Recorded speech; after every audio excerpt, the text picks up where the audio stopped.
Welcome to ரணிமா channel. நம்ம இன்னைக்கு என்ன பார்க்க போறோம்னா பிறந்த நாள் செலிப்ரேஷன் பார்க்கலாம் வாங்க. சிம்பிளா நம்ம எப்படி செலிப்ரேஷன் பண்ணலாம்னு பார்க்கலாம். சிம்பிளா இப்போ கேக் வெட்டி நம்ம வீட்டில் ஃபங்க்ஷன்ஸ் செய்யலான்னு இருந்தது.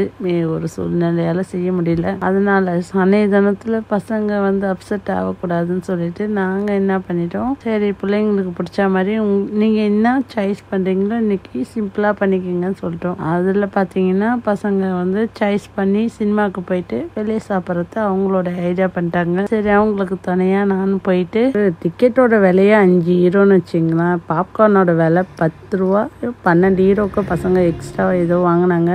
ஒரு பொழுது அவங்களுக்காக ஜாலியாக கொண்டாடியாச்சு. கஷ்டம் நஷ்டம் எதுவாக இருந்தாலும் பெரியவங்களோட போட்டோன்னு சொல்லிட்டு ஃபீலிங்லாம் நம்ம அதுங்களுக்கு பண்ணக்கூடாதுன்னு சொல்லிட்டு அவங்களோட மெமரிஸ்க்காக நாங்கள் சினிமாவுக்கு நான் பசங்களை கூப்பிட்டு போயிட்டு பார்த்தீங்கன்னா சினிமா பார்த்துட்டு அதுக்கப்புறம் ரெஸ்டாரண்ட் போய் சாப்பிட்டுட்டு வீடு சேர 10:30 மணி. அன்னைக்கு பார்த்து வர வழியில் பஸ் நிப்பாட்டி விட்டாங்க. குட்டி பையன் தூங்கிடுச்சு. அதை தூக்கி தோலில் போட்டுட்டு வரத்துக்குள்ளே அம்மாடியோ ரொம்ப 11 மணிக்கிட்ட ஆயிடுச்சு night.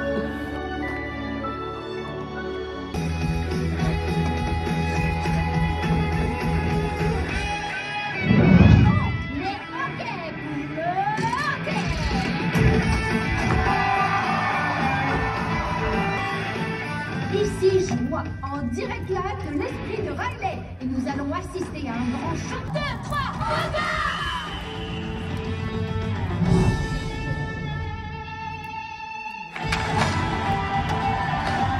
Cher public, laissez-moi vous présenter libéré du banc de pénalité et fort de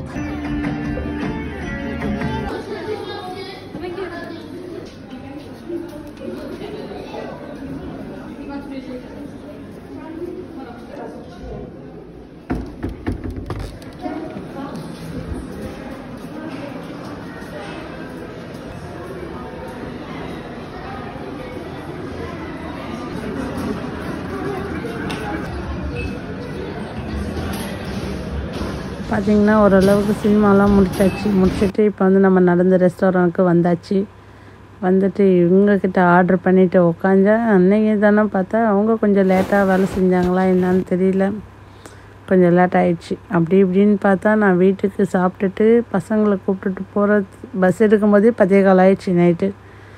அதுக்கப்புறம் ஒரு பஸ்ஸு வரல. அப்புறம் 10:30 மணிக்கு பஸ் எடுத்தால் பாதி வழியிலே இறக்கி விட்டாங்க. இதுக்கப்புறம் பஸ் ஏதோ அன்றைக்கி ஃபுட்பால் விளாட்னதில் ஏதோ பிரச்சனை போல். இப்போ பஸ் எல்லா ஸ்டேஷன்லேயும் நிற்காது.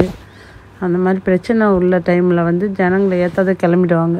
ஸோ அந்த மாதிரி எங்கள் நேரம் பார்த்து அந்த மாதிரி இறக்கி விட்டானுங்க. இதில் குட்டி வாண்டு வர தூங்கிட்டு அவனை தூக்கி தோலில் போட்டு போகிறதுக்குள்ளே ரொம்ப டயர்டாகிடுச்சு. என்ன பண்ண முடியாதுல்ல. பார்த்திங்கன்னா அதிகம் நம்ம இந்தியா ரெஸ்டாரண்ட்ஸ் அதிகமாக இருக்காது. அதுக்குன்னு ஒரு சில இடத்துல தான் இருக்கும். இங்கே மெக்டொனால்ட், அப்புறம் KFC, அப்புறம் நிறையா அரபு நாட்டு அவங்களுடைய ரெஸ்டாரண்ட்லாம் நிறையா இருக்கும். ஃப்ரெஞ்சு இது நிறையா இருக்கும். அதனால் நம்ம பசங்களோட ஃபேவரட் எப்போ பார்த்தாலும் மெக்டொனால்டாக தான் இருக்குது. பிடிச்சிருந்தா லைக் பண்ணுங்கள், ஷேர் பண்ணுங்கள், கமெண்ட் பண்ணுங்கள். நன்றி, வணக்கம்.